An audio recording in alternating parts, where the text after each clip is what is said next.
Donc, pour la question 1, quelle est la caractéristique principale d'une fondation superficielle?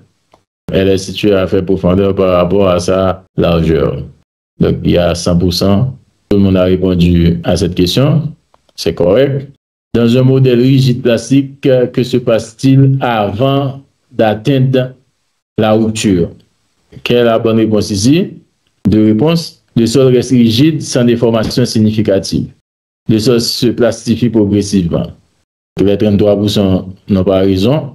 C'est le sol reste rigide sans déformation significative. En utilisant une méthode cinématique, que doit-on faire en premier? Tout le monde a répondu à cette question. C'est correct. On doit imaginer un mécanisme de rupture plausible.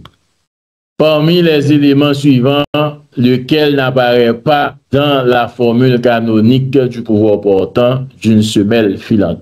Donc tout le monde a répondu correctement à cette question. C'est la longueur de la fondation qui n'apparaît pas dans la formule canonique.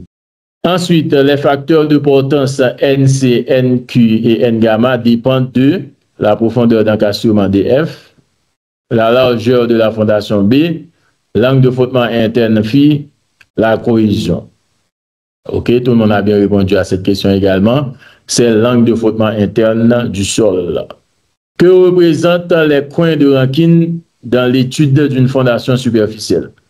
Des zones élastiques sur la fondation, des zones de rupture dans le sol sur la fondation, des coins métalliques utilisés pour renforcer le béton, des techniques de compactage du sol.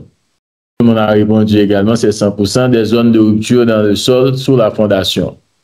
Si la largeur B d'une semelle filante augmente, que se passe-t-il en général avec la portance ultime? Premièrement, elle diminue. Deuxièmement, elle reste constante. Troisièmement, elle augmente. Quatrièmement, elle devient indépendante du sol. Tout le monde a bien répondu à cette question également. Elle augmente. Il y a la question 2 où il y a certains étudiants qui n'ont pas encore compris le modèle rigide plastique. Bonne participation dans le cours et ensuite bonne participation au quiz également. La majorité des étudiants ont eu le maximum à peu près.